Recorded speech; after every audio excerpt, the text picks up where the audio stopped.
उन्नति और विकास का, आस और विश्वास का, जन जन के जीवन की खुशहाली का दर्पण, जन जन के जीवन की खुशहाली का दर्पण।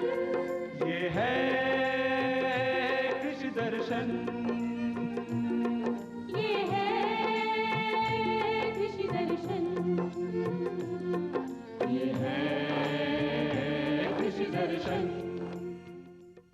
किसान भाइयों नमस्कार। कृषि दर्शन कार्यक्रम में आपका स्वागत है। कार्यक्रम में आपके लिए लाते हैं हर रोज नई जानकारियाँ और महत्वपूर्ण विषय। हम आज फिर हाजिर हुए हैं एक नई जानकारी के साथ। आज हम बात करेंगे बीजीय मसालों फसलों में कीट एवं रोग प्रबंधन के बारे में। पर उससे पहले कार्यक्रम में वक्त हो चुका है खबरें खेती की मंडी। किसान भाइयों नमस्कार। खेत खलियानों की खबरों में आप सभी का बहुत बहुत स्वागत है। आइए सबसे पहले एक नज़र डालते हैं आज की खेती से जुड़ी हुई कुछ खास खबरों पर। मुख्यमंत्री की किसानों को सलाह, डीएपी के विकल्प में एसएसपी का करें उपयोग। किसान सम्मान निधि योजना में अब राशन कार्ड होगा अनिवार्य। गेहूं की पूसा प्रभात किस्म कम पानी में देगी बम्पर पैदावार। और सर्दियों में पशुओं में खूनी दस्त हो सकता है जानलेवा। सरकार ने किसानों से कहा है कि सिंगल सुपर फास्फेट और यूरिया का मिश्रण डीएपी की तरह काम करता है। यह तिलहन और दलहन फसलों के लिए लाभदायक है। मुख्यमंत्री अशोक गहलोत ने प्रदेश में डीएपी खाद की उपलब्धता और प्रधानमंत्री फसल बीमा योजना के तहत किसानों को मुआवजे के वितरण की समीक्षा की है। इस दौरान श्री गहलोत ने कहा कि राज्य सरकार दलहनी और तिलहनी फसलों में डीएपी के विकल्प के रूप में सिंगल सुपर फास्फेट के उपयोग को बढ़ावा देगी। उन्होंने कहा कि प्रदेश में एसएसपी पर्याप्त मात्रा में उपलब्ध है। स्थानीय स्तर पर इस उर्वरक का उत्पादन भी हो रहा है। उन्होंने कहा कि जिला कृषि अधिकारी किसानों के बीच जाकर उन्हें डीएपी के वैकल्पिक उर्वरक के रूप में इस खाद के उपयोग करने की सलाह दे।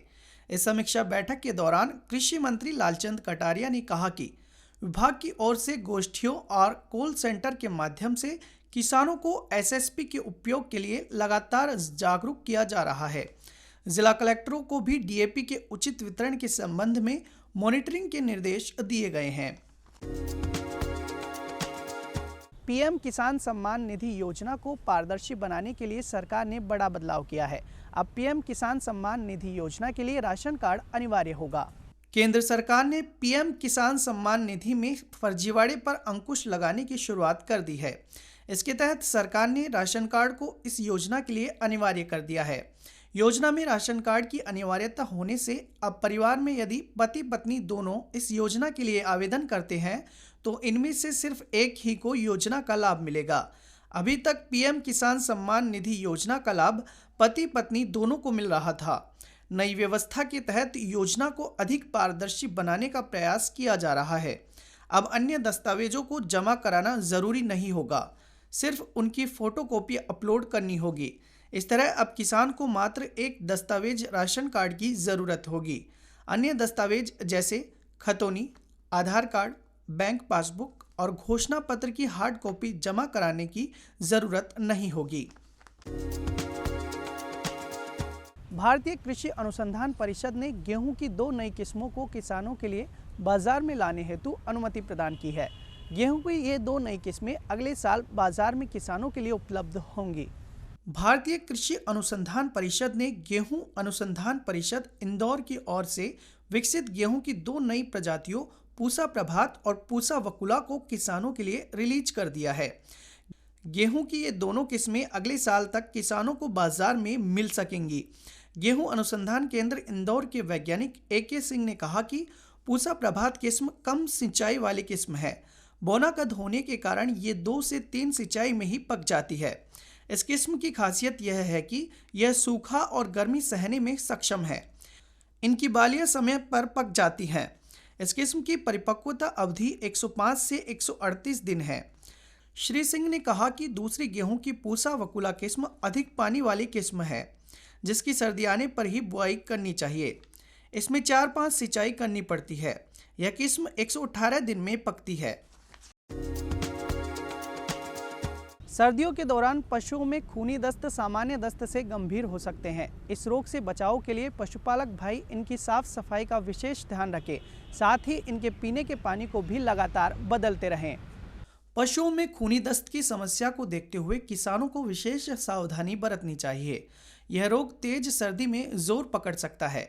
इस दौरान किसानों को पशुओं को सड़ा गला चारा खाने से बचाना चाहिए। उनका पीने का पानी भी साफ रखना चाहिए। विशेषज्ञों के मुताबिक इस रोग का पशुओं के मलाशय पर प्रभाव पड़ता है।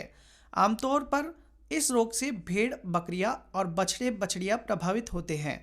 देश में बोलचाल की भाषा में इन्हें लाल पेचिश, खूनी दस्त नामों से जाना जाता है। इसके उपचार के लिए पशुपालकों को सल्फोप्राइस की टेबलेट, सल्फाग्वाडनेडिन और सल्फाबोलस की टेबलेट देनी चाहिए। पशुपालक भाई साफ सफाई पर विशेष ध्यान रखकर भी पशुओं को इस रोग से बचा सकते हैं।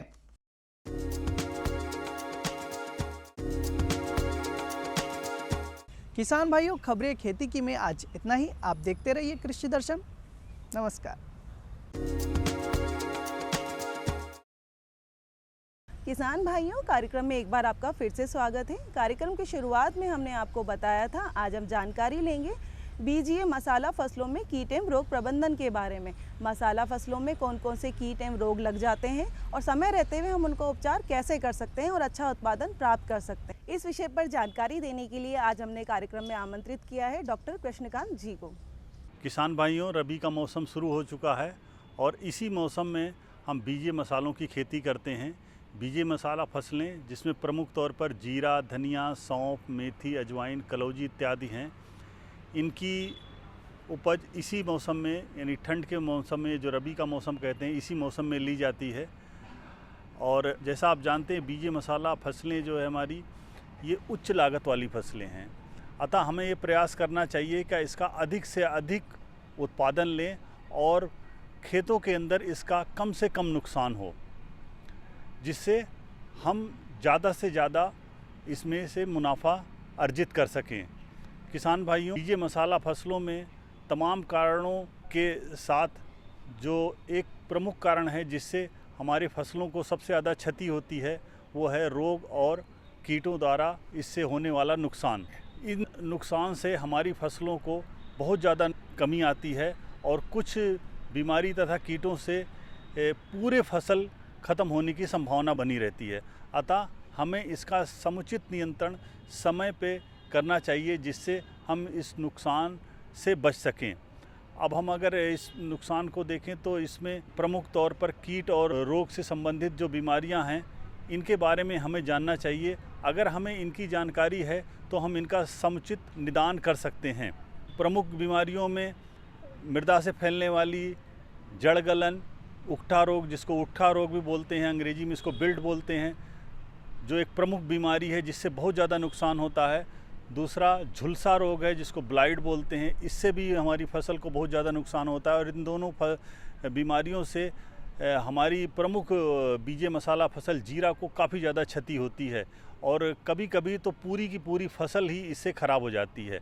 अन्य बीमारियों में पाउडरी मिल्ड्यू, जो पाउडर जैसे हमारे फसलों पे बन जाते हैं, पौधों पत्ते पे बन जाते हैं, जिससे इनका प्रकाश संश्लेषण बाधित होता है और अंत में पौधों की मृत्यु हो जाती है। ये बीमारी हैं जो कि ये प्रमुख बीमारी बीजीय मसाला फसलों की हैं। इसके साथ ही अगर हम कीट की बात करें तो कीट में प्रमुख वो कीट हैं जिनसे पौधों को सबसे ज़्यादा नुकसान पहुंचता है, वो रस चूसने वाले कीट हैं।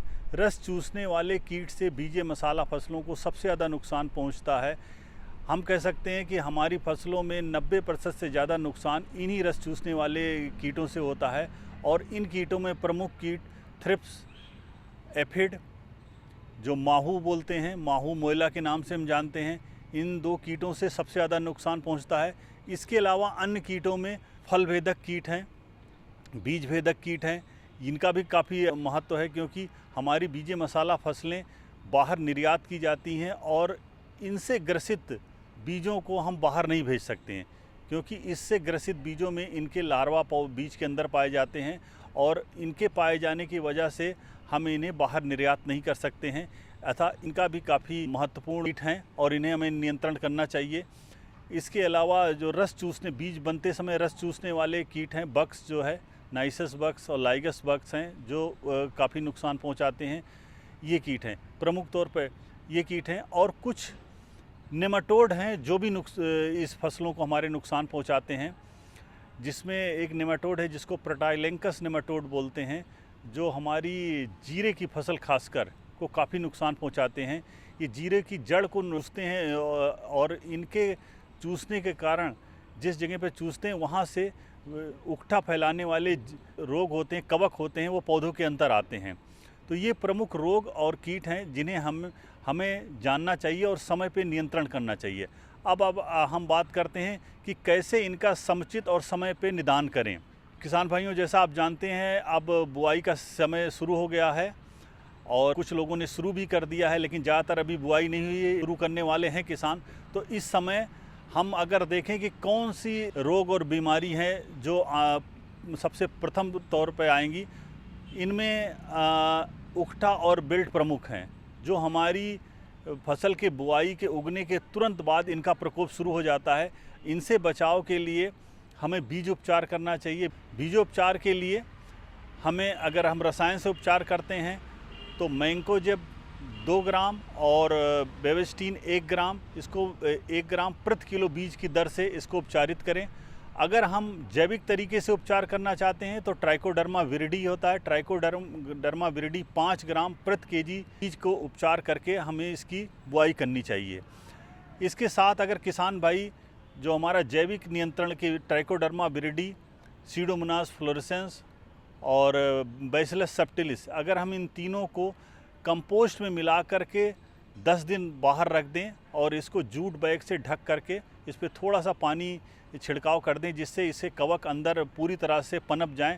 फिर उसके बाद अगर हम खेतों में बुआई के समय बीज के साथ इसको देते हैं तो इससे ना केवल नेमाटोड पूरी तरह से कंट्रोल होता है, वरन जो उससे उत्पन्न ज़मीन से उत्पन्न वाली बीमारी उकठा है उसका भी समुचित निदान हो जाता है। बहुत ही प्रभावशाली दवा है और इसका काफ़ी अच्छी किसान लोगों ने इसका अपने खेतों पे इसका रिजल्ट देखा है। तो हम आग्रह करेंगे कि आप बीज उपचार के साथ इसको कंपोस्ट में मिला के खेत में अवश्य डालें, क्योंकि जीरे की फसल जो कि सबसे बड़ा एरिया है और सबसे ज़्यादा नुकसान उकठा रोग से होता है और उकठा को फैलाने के में इस नेमाटोड का बहुत बड़ा रोल होता है, तो हमें इसको कंट्रोल करना चाहिए। इसके बाद दूसरे नुकसान पहुंचाने वाले कारक हैं, वो है थ्रिप्स, जो कि जीरे की फसल में आता है। उगने के बाद ही इसका प्रकोप जीरे के पौधों पे शुरू हो जाता है और ये पत्तियों के बीच में रह करके रस को चूसता रहता है, जिससे पत्तियां जो है उसमें मुरझाने लगती हैं, बीज से या ऊपरी भाग से मुरझाने लगती हैं और अंत में पूरा पौधा ही मर जाता है। सामान्यतः ये आँखों से नहीं दिखता है, लेकिन अगर हम इसको हाथ में लेकर के या किसी पेपर में लेकर के पौधों को हिलाएंगे तो उस पर गिर जाएगा और आपको चलते हुए नज़र आएगा। एक प्रमुख कीट है जिसको हमें इसको कंट्रोल करना चाहिए और हम देखते हैं कि विगत कई सालों से इसका प्रकोप काफ़ी बढ़ा है, इसलिए हमें इस पर काफ़ी ध्यान दे करके इसका नियंत्रण करना चाहिए। इसका नियंत्रण अगर समय पर करते हैं तो आप डाइमेथोएट 1 ml प्रति लीटर की दर से या थायोमेथाजाम 1 ग्राम प्रति लीटर, अगर हम ऑर्गेनिक करना चाहते हैं तो उसमें एजाड्रेक्टिन 10,000 ppm का आता है 2 ml प्रति लीटर, या नीम ऑयल कर सकते हैं 2% की दर से बना के छिड़काव कर सकते हैं। और शुरू की अवस्था में छिड़काव करने से इसका पूरी तरह से इस पर नियंत्रण किया जा सकता है। इसके बाद हमारे समस्या जो आती है वो दिसंबर के महीने में कई बार आप देखते हैं कि बादल आ जाता है और बारिश की संभावना बन जाती है। ऐसे मौसम में सबसे ज़्यादा बीमारी आती है जिसको हम झुलसा बोलते हैं और ये बहुत तेज़ी से फैलता है। ये एक ऐसी बीमारी है जिसका अगर हम समय पे निदान ना करें तो ये पूरी की पूरी फसल बर्बाद हो जाती है, जल जाती है। झुलसा इसलिए कहते हैं कि इसके बीमारी के कवक पौधे पे आने पे ऐसे रसायन बनाते हैं जिससे पूरा पौधा जल जाता है। अब हमें इसके लिए करना क्या चाहिए? अगर हमें ये लगे कि बादल ऐसा मौसम हो रहा है जिस मौसम में सबसे ज़्यादा बीमारी फैलती है, तो उसके बचाव के लिए हमें मैंकोजेब 2 ग्राम प्रति लीटर की दर से स्प्रे कर देना चाहिए, या हेक्साकोनाजोल एक दवा आती है जिसकी आधी ml प्रति लीटर, या टुबेकोनाजोल दवा आती है उसकी आधी ml प्रति लीटर की दर से छिड़काव करना चाहिए। हम किसान भाइयों को ये और ज़रूर बताना चाहेंगे, यदि आपको ऐसा मालूम हो कि हमारे आसपास के एरिया में 10-20 से 50 किलोमीटर एरिया में ऐसी बीमारी का प्रकोप हो गया है, तो आप इसके बचाव के लिए तुरंत दवा का स्प्रे कर दें, प्रिवेंटिव दवा का स्प्रे कर दें, जिससे आपकी फसल बच जाए। अन्यथा एक बार इसको फसल पे प्रकोप होने पे इसको बचा पाना बड़ा मुश्किल पड़ता है। तो प्रिवेंटिव अगर करते हैं तो पूरी तरह से आप इस रोग को नियंत्रित कर सकते हैं। इसके बाद फसल जनवरी के महीने में हम देखते हैं कि कीटों का प्रकोप बढ़ना शुरू होता है। अब किसान भाइयों को हम बताना चाहेंगे, जो कीटों से जो नुकसान, सबसे ज़्यादा नुकसान होता है, वो हम जनवरी के आखिरी सप्ताह से लेकर के मार्च का प्रथम वीक, ये एक ऐसा समय होता है जिसमें कीटों से सबसे ज़्यादा नुकसान पहुंचता है। अगर हम किसान भाई समय पे रहते हुए अगर हम इनकी पहचान करके और इसका हम नियंत्रण करें तो बहुत ही कम दवा में सस्ते से इनका नियंत्रण कर सकते हैं। और उन किसान भाइयों को, आजकल किसान भाई ऑर्गेनिक खेती बहुत कर रहे हैं, ऑर्गेनिक किसान खेती करने वाले किसानों को मैं ख़ास तौर पर बताना चाहता हूं कि वो जनवरी महीने में सबसे ज़्यादा सचेत रहें। इस समय इनकी संख्या बढ़नी शुरू होती है। माहू जो कि आप देखते हैं हवा के से ये आते हैं, ये दूसरे जगह से आकर के पौधे पे बैठते हैं, फिर इनकी संख्या यहाँ पे प्रजनन करके इनकी अपनी संख्या बढ़ाते हैं। अगर इनकी शुरुआती दौर पे हम पहचान करके इनका नियंत्रण कर लें तो हमें इनसे होने वाले नुकसान से 100% बचा जा सकता है। अब जीरे में देखें, जीरे में दो तरह के माहू आते हैं, एक हरे रंग का होता है और एक काले रंग का होता है। हरे रंग का जिसको माइजस पर्सकी बोलते हैं, दूसरा काले रंग का होता है जो एफिस गॉसिपी बोलते हैं। ये दोनों बहुत नुकसान पहुंचाते हैं। शुरू में हरे रंग का सामान्यतः हरे रंग वाला पहले आता है और काले रंग वाला बाद में आता है। इसी तरह हम धनिये में देखें, हरे रंग का जिसको हाइडेफिस बोलते हैं, सौंफ में भी यही आता है, मेथी में काले रंग माहू आते हैं, अजवाइन में भी एक हरे रंग माहू आती है, और कलौंजी देखें इसमें भी माहू का प्रकोप इसी समय पे शुरू होता है। अब इसके लिए हमें करना क्या चाहिए? इसके लिए अगर हम देखें कि अगर हमारी फसल या अम्बल जहाँ पे फूल लगते हैं, अगर 25 से 30 एफिड माहू अगर दिख रहे हैं तो हमें वो एक ऐसी अवस्था है जिसमें हमें छिड़काव कर देना चाहिए। छिड़काव के लिए हमें क्या करना चाहिए? छिड़काव के लिए रोगर दवा आती है जो 1 ml प्रति लीटर, इम्डाक्लोपिड आती है जो आधे ml 0.4 to 0.5 ml प्रति लीटर, एस्टामेप्रिड आती है वो हम 1 ग्राम प्रति लीटर की दर से छिड़काव करके इन्हें अच्छी तरह से नियंत्रित कर सकते हैं। हमें किसान भाइयों को बताना चाहूँगा कि ये केवल एक ही दवा से नियंत्रित होती है। आप 2-4 दवा जो मिला के डालते हैं वो इसमें ज़रूरी नहीं है, एक ही दवा से समुचित नियंत्रित हो जाती है। लेकिन समय इसमें सबसे ज़्यादा महत्वपूर्ण है। अगर सही समय पर डालेंगे तो इसको अच्छी तरह से नियंत्रित करते हैं। वो किसान भाई जो ऑर्गेनिक या जैविक खेती करना चाहते हैं वो माहू से नियंत्रण के लिए एजाड्रेक्टिन दवा आती है 10,000 ml की। ये नीम से बनी हुई दवा है जिसका 2 ml प्रति लीटर की दर से छिड़काव करके कर सकते हैं। अन्यथा इसके ना रहने पे नीम ऑयल, जो नीम ऑयल हमारा क्रूड नीम ऑयल होता है जो मार्केट में मिलता है, इसकी 2% को बना करके हम छिड़काव कर सकते हैं। या नीम सीड कर्नल, जो कर्नल को हम ग्राइंड करके पीस करके इसका 5% का घोल बना के स्प्रे करके इससे नियंत्रित कर सकते हैं। अब इसके बाद जनवरी महीने में आया, अब फरवरी महीने में इनकी संख्या बढ़ने लगती है तथा इसमें बीज बनने भी शुरू होते हैं। बीज बनने के साथ साथ दूसरे तरह के कीट जैसे बीज भेदक कीट, जिसका मैंने पहले भी जिक्र किया, इनका प्रकोप शुरू हो जाता है तथा वो कीट आते हैं जो बीजों से रस चूसते हैं।